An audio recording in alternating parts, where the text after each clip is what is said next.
Hijos míos, la historia es un espejo, y hoy vamos a mirar en el espejo del imperio más poderoso que jamás ha existido para hacernos una pregunta aterradora. ¿Estamos viendo en su caída el reflejo de nuestro propio futuro?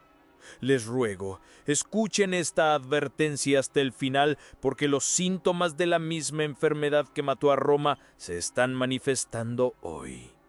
Hijos míos, mis amados hermanos en la fe, hoy les pido que me acompañen en un viaje no solo en el espacio, sino también en el tiempo. Les pido que se conviertan por un momento no solo en creyentes, sino en historiadores del alma, en médicos de civilizaciones. Porque la historia, hijos míos, no es un simple catálogo de fechas y de reyes muertos. La historia es un espejo en el que las civilizaciones, como los hombres, pueden contemplar su juventud, su madurez, su vejez y a menudo los síntomas de la enfermedad que las llevará a la tumba. Y no hay espejo más grande, más brillante y más terrible para nuestra propia civilización occidental que el de la antigua Roma. Viajemos juntos en espíritu a la cima de su gloria, al siglo II después de Cristo, en tiempos del emperador Trajano o Adriano. Contemplemos por un instante el poder y la majestad del Imperio Romano. Es el orden más grande que el mundo pagano jamás conoció.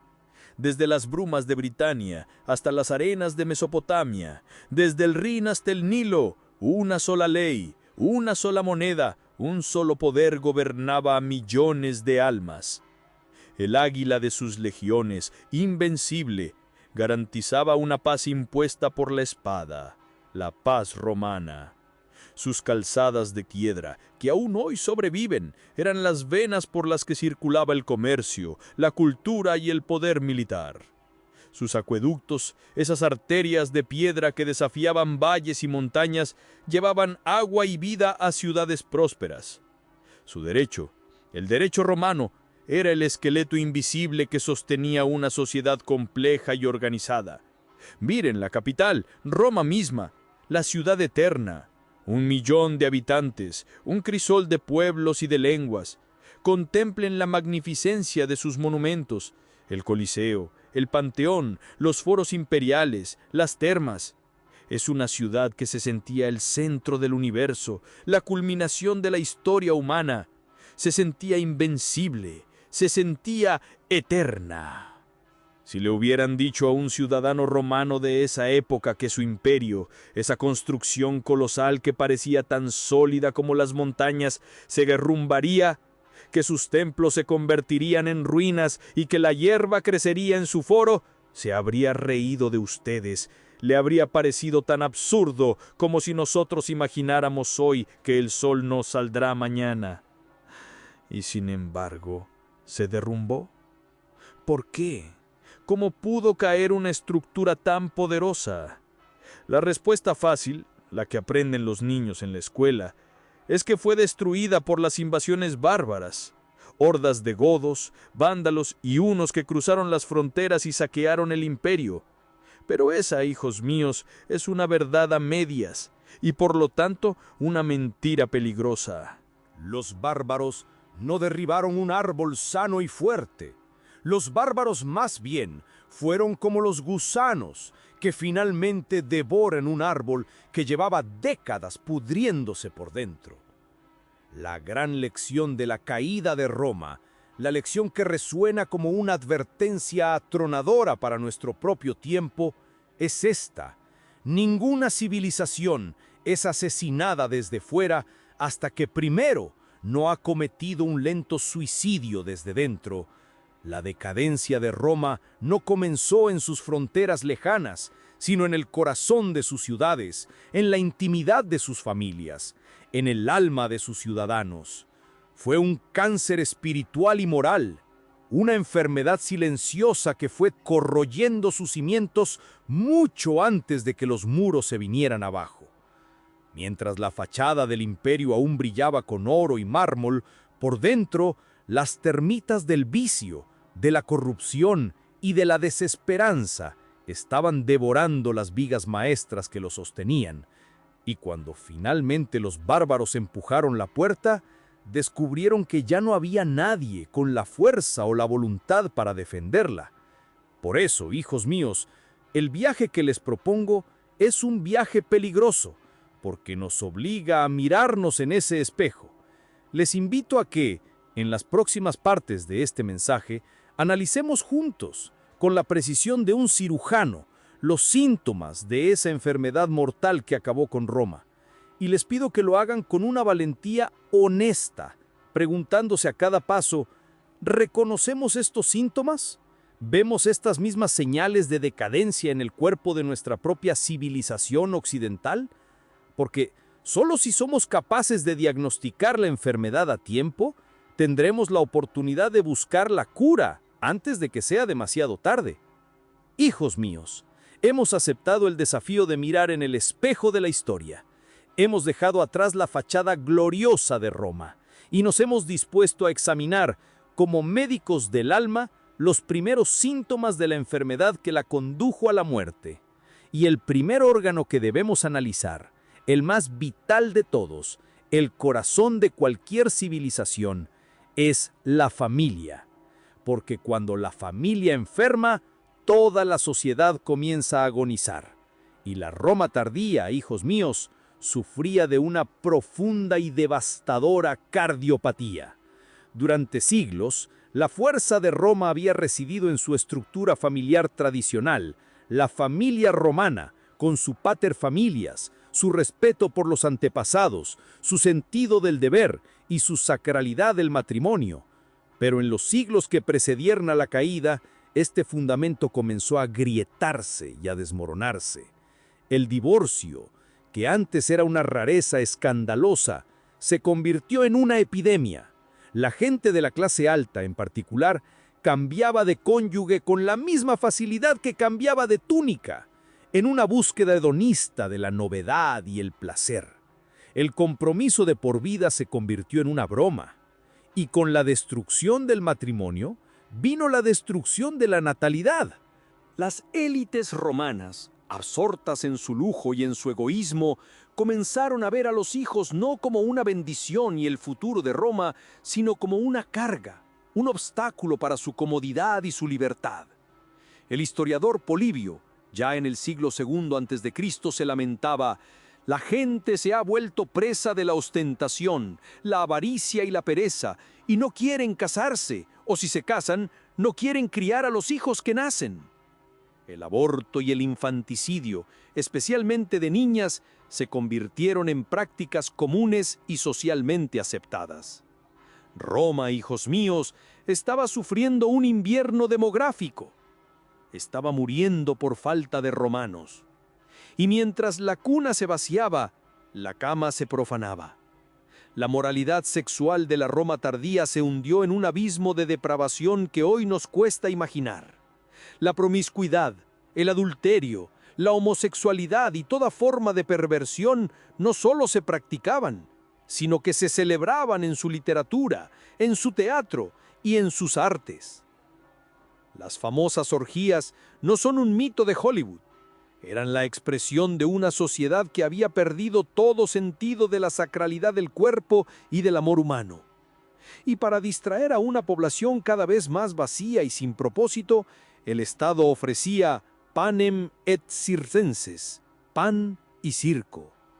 El Coliseo se convirtió en el gran templo de esta cultura de la muerte, donde la tortura y el asesinato de hombres y animales se transformaron en el entretenimiento favorito de las masas. La sangre real se convirtió en el narcótico de un pueblo que había perdido su alma. Ahora, hijos míos, con una valentía que requiere la gracia de Dios, retiremos la mirada del espejo de Roma y mirémonos a nosotros mismos. Miremos a nuestra civilización occidental en este siglo XXI. ¿Acaso no vemos los mismos síntomas multiplicados por el poder de la tecnología? El matrimonio, la unión sagrada entre un hombre y una mujer para toda la vida y abierta a la vida, ha sido redefinido, deconstruido y ridiculizado hasta convertirse en un simple contrato temporal basado en sentimientos pasajeros. El divorcio exprés es la norma. La cohabitación es la regla. La fidelidad es considerada una utopía anticuada. Y como en Roma, el colapso del matrimonio ha traído consigo el colapso de la cuna. Nuestras naciones, especialmente en Europa, están experimentando un invierno demográfico aún más severo que el de Roma. Hemos convertido a los hijos en una opción más en el catálogo de nuestro estilo de vida, a menudo la última, después de la carrera, los viajes y la autorrealización. Y hemos inventado un nuevo derecho, el más terrible de todos, el derecho a matar a nuestros propios hijos en el vientre materno. El aborto, ese crimen abominable que clama al cielo, se ha convertido en un sacramento de la cultura de la muerte, defendido con una agresividad que hiela la sangre. ¿Y la moralidad sexual?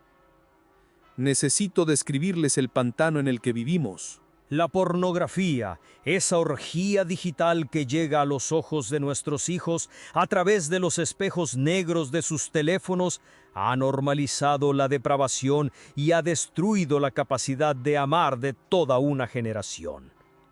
La promiscuidad es celebrada como liberación.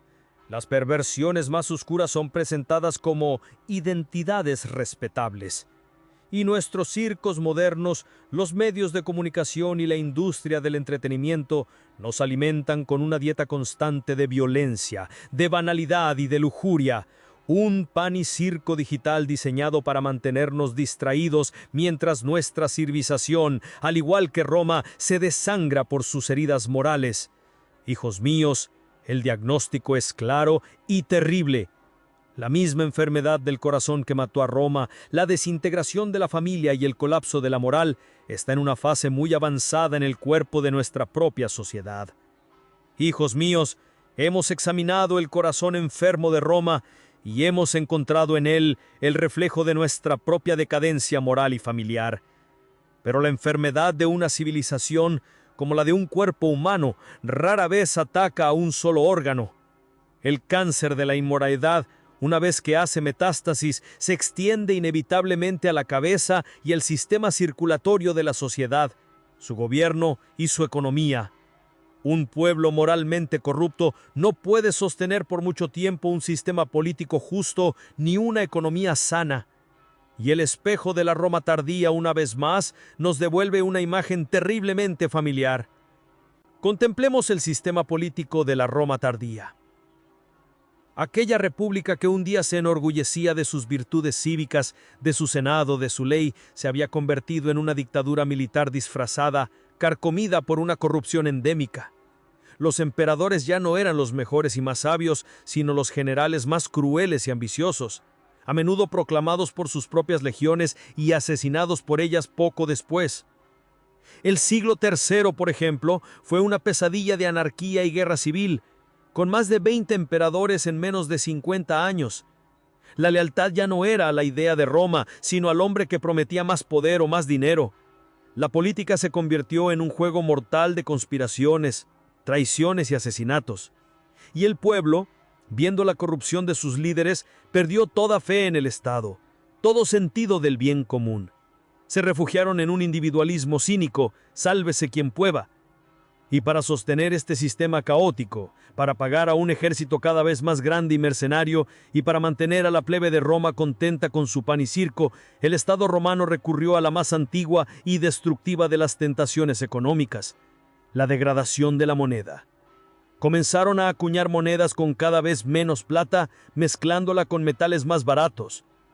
¿Les suena familiar, hijos míos? Es lo que hoy llamamos inflación, la impresión de dinero sin respaldo. Y el resultado fue el mismo que hoy. Una hiperinflación galopante que destruyó el valor de los ahorros, empobrreció a la clase media y aniquiló la confianza en la economía. El comercio se desplomó.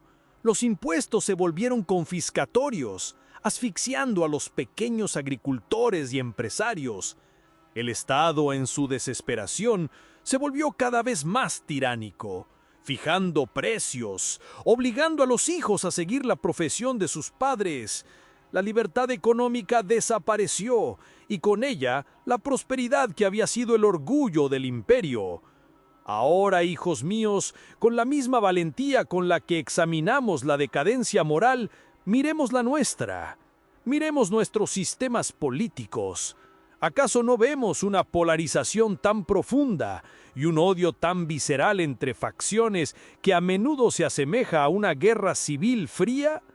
¿No vemos una clase política en muchos de nuestros países que parece más interesada en su propia perpetuación en el poder y en sus luchas internas que en el bien común de la nación? La confianza en las instituciones está en mínimos históricos. Y el ciudadano común, al ver la corrupción y la ineficacia de sus líderes, se desconecta, se vuelve apático, se refugia en su vida privada, dejando el futuro de la nación en manos de los más ambiciosos y los menos virtuosos. Y nuestra economía, hijos míos, no soy un economista, soy un pastor. Pero no se necesita ser un experto para ver las señales de alarma. Nuestras naciones han acumulado deudas de una magnitud tan colosal que son matemáticamente impagables. Vivimos de un dinero prestado que nuestros nietos y bisnietos tendrán que pagar.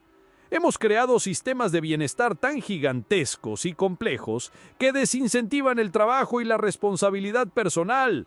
Y como los emperadores romanos, cuando el dinero no alcanza, nuestros gobiernos simplemente imprimen más, creando una inflación que es, en esencia, un impuesto oculto que roba silenciosamente el valor del trabajo y de los ahorros de la gente común, especialmente de los pobres y los ancianos.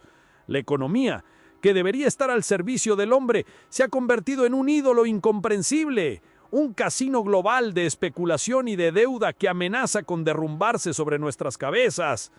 Hemos construido una torre de Babel financiera, y sus cimientos, hijos míos, están hechos de codicia y de arena. Y cuando esta torre se derrumbe, y se derrumbará, el impacto será terrible. Durante siglos, las legiones de Roma habían mantenido a estas tribus germánicas, godas y hunas a raya, más allá de las fronteras fortificadas del Rin y del Danubio. Pero en los siglos IV y V, la situación cambió dramáticamente. Los bárbaros, empujados por cambios climáticos y por la presión de otros pueblos venidos de Asia, como los hunos de Atila, comenzaron a presionar las fronteras con una fuerza irresistible. Y lo que encontraron no fue la Roma orgullosa y disciplinada de antaño, sino un imperio debilitado, desmoralizado y en muchos casos dispuesto a comprar la paz en lugar de luchar por ella. La tragedia de la caída de Roma, hijos míos, y esta es la lección crucial, no fue que los bárbaros fueran demasiado fuertes, sino que Roma se había vuelto demasiado débil. No conquistaron un imperio vibrante, simplemente ocuparon un vacío. Se asentaron en las tierras de un imperio que ya había cometido un lento suicidio. Los bárbaros no fueron la causa de la caída, fueron la consecuencia, fueron el juicio de la historia sobre una civilización que había perdido su alma. Ahora, con la misma honestidad con la que hemos mirado los síntomas internos, miremos a nuestro propio tiempo y hagámonos la pregunta más incómoda de todas. ¿Quiénes son los nuevos bárbaros que están a las puertas de nuestra civilización occidental? Y aquí debo ser muy claro. Cuando hablo de bárbaros hoy, no me refiero a una raza o a un pueblo. La barbarie no es una cuestión de color de piel o del lugar de nacimiento. La barbarie es un estado del alma. Es la mentalidad que desprecia la herencia del pasado, que no cree en verdades trascendentes y que busca imponer su voluntad por la fuerza, ya sea la fuerza de las armas o la fuerza de la ideología. Y hoy, hijos míos, nuestra civilización se enfrenta a dos tipos de nuevos bárbaros. Primero, están los bárbaros externos. Vemos cómo ideologías totalitarias y fundamentalismos religiosos que odian la libertad y la dignidad humana, que son el fruto de nuestras raíces cristianas, crecen en poder y en agresividad. Miramos con dolor las guerras que se desatan, el terrorismo que golpea sin piedad y la audacia de regímenes que buscan expandir su esfera de influencia, despreciando el orden internacional. Y al igual que la Roma tardía, Nuestro occidente a menudo responde no con la fuerza de la convicción, sino con la debilidad de la diplomacia, con la ilusión de que se puede apaciguar a quienes desprecian nuestros valores fundamentales. Pero hay un segundo tipo de bárbaros, mucho más peligrosos que los primeros, porque no están a las puertas de la ciudad, ya están dentro. Han nacido en nuestros hospitales, han estudiado en nuestras universidades y ahora ocupan puestos de poder en nuestros gobiernos, en nuestros medios de comunicación y en nuestras instituciones culturales. Son los bárbaros de dentro. Son aquellos que, habiendo heredado la mayor y más próspera civilización de la historia, se dedican con un celo fanático a destruirla desde sus cimientos. Son los promotores de las ideologías de género que buscan borrar la diferencia entre hombre y mujer, la imagen misma de Dios. Son los apóstoles de la cultura de la cancelación, que derriban las estatuas de nuestros héroes y reescriben nuestra historia como una crónica de opresión. Son los arquitectos de la cultura de la muerte, que promueven el aborto y la eutanasia como derechos. Son, en definitiva, todos aquellos que han declarado la guerra a nuestras raíces, a nuestra fe, a nuestra propia identidad. Como los romanos de la decadencia que habían perdido la fe en sus propios dioses y virtudes, estos bárbaros internos han perdido la fe en los valores que hicieron grande Occidente, y trabajan incansablemente para demoler el edificio sin tener nada que ofrecer a cambio, excepto el caos y la tiranía de sus propias ideologías. Esta es nuestra situación, hijos míos. Un imperio debilitado por la decadencia interna, asediado por bárbaros externos y saboteado por bárbaros internos. El espejo de la caída de Roma nos devuelve una imagen terriblemente precisa y urgente. Hijos míos, hemos completado nuestro sombrío diagnóstico. Hemos mirado en el espejo de la antigua Roma y hemos visto el reflejo de nuestra propia civilización. Un corazón moralmente enfermo, una familia en ruinas, una economía construida sobre la arena de la deuda y un cuerpo político dividido y corrupto, asediado por bárbaros externos y, lo que es peor, saboteado por bárbaros internos. Ante este panorama, la conclusión lógica parecería ser la desesperación. Si la historia se repite, si los síntomas son los mismos, ¿estamos entonces condenados a repetir la misma caída? ¿Es nuestro único destino sentarnos a llorar entre las ruinas de nuestra otrora gran civilización? Mi respuesta, como pastor de la Iglesia de Cristo, es un rotundo no. No estamos condenados a la desesperación, porque hay una diferencia fundamental entre la caída de la Roma pagana y la crisis de nuestro occidente poscristiano. Y esa diferencia tiene un nombre: Jesucristo. En el momento del colapso de Roma, la fe cristiana era joven y vibrante, y no colapsó con el imperio. Por el contrario, fue la única institución que sobrevivió, que demostró tener una vitalidad no de este mundo.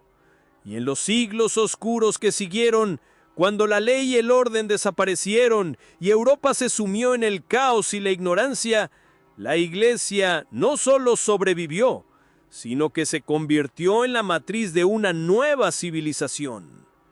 ¿Y cómo lo hizo? A través de uno de los movimientos más inspiradores de la historia, el monacato, especialmente el monacato benedictino. Mientras el mundo se derrumbaba, hombres y mujeres de fe, siguiendo la regla de San Benito, se retiraron a lugares apartados y fundaron monasterios. A los ojos del mundo parecían estar huyendo, pero en realidad estaban construyendo los arcas que salvarían a la civilización del diluvio. En el silencio de sus claustros, estos monjes hicieron 3 cosas que salvaron a Europa. Primero, rezaron. Su vida era una oración continua, manteniendo encendida la llama de la fe y la presencia de Dios en un mundo que lo había olvidado. Segundo, trabajaron. Ora et labora, reza y trabaja, era su lema. Convirtieron pantanos en campos fértiles, enseñaron nuevas técnicas agrícolas a los campesinos y redescubrieron la dignidad del trabajo manual. Y tercero, preservaron el conocimiento. Mientras las bibliotecas del mundo antiguo ardían, en sus escriptoria, los monjes copiaban pacientemente a mano no solo la Sagrada Escritura, sino también las grandes obras de los filósofos, poetas e historiadores de Grecia y Roma. Se convirtieron en las arcas vivientes de la sabiduría, protegiéndola para las generaciones futuras. Hijos míos, la lección para nosotros es clara y urgente. Si nuestra civilización está realmente al borde de una nueva edad oscura, entonces Dios nos está llamando a cada uno de nosotros a convertirnos en nuevos monasterios. No nos está pidiendo que huyamos a las montañas, sino que creemos islas de luz, de orden y de fe en medio del caos de nuestro mundo. Los primeros y más importantes de estos nuevos monasterios deben ser nuestras familias cristianas. En una era que destruye la familia, sus hogares deben convertirse en los nuevos claustros donde se preserve la fe. Deben ser lugares donde la oración en familia sea el centro del día, donde se lea y se ame la Sagrada Escritura, donde los hijos aprendan las virtudes no de las redes sociales, sino del ejemplo de sus padres.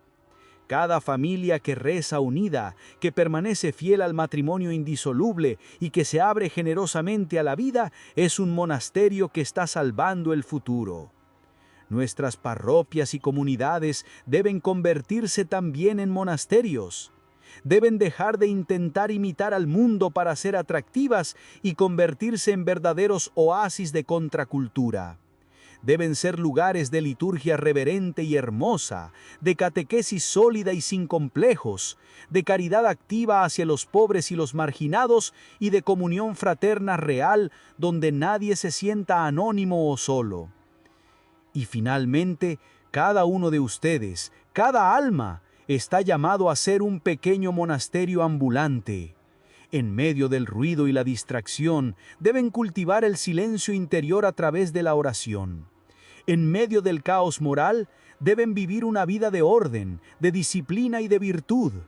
En medio de la mentira y la propaganda, deben convertirse en estudiosos y defensores de la verdad, tanto de la fe como de la razón. Hijos míos, no sabemos lo que el futuro nos depara. Quizás las sombras se vuelvan más densas antes que amanezca, pero no hemos sido llamados al miedo, sino a la fidelidad. Roma cayó, pero la Iglesia se levantó de sus ruinas y construyó una civilización aún más grande. Nuestra civilización actual puede caer, pero la Iglesia de Cristo no caerá, porque las puertas del infierno no prevalecerán contra ella. Nuestra misión no es salvar a Occidente, sino salvar almas, comenzando por la nuestra, y preservar la llama de la fe para la generación que vendrá después de las ruinas. Por eso, les pido un último gesto. Si aceptan esta misión, si se comprometen a convertir su vida, su familia, su comunidad en una luz en la oscuridad, escriban en los comentarios la antigua divisa de los monjes benedictinos, la frase en latín que resume nuestra misión, Lumen in tenebris, que significa luz en las tinieblas. Y a continuación, escriban su ciudad, para que podamos crear un mapa global de esos nuevos monasterios, de esas pequeñas arcas de fe que, con la gracia de Dios, preservarán el alma del mundo.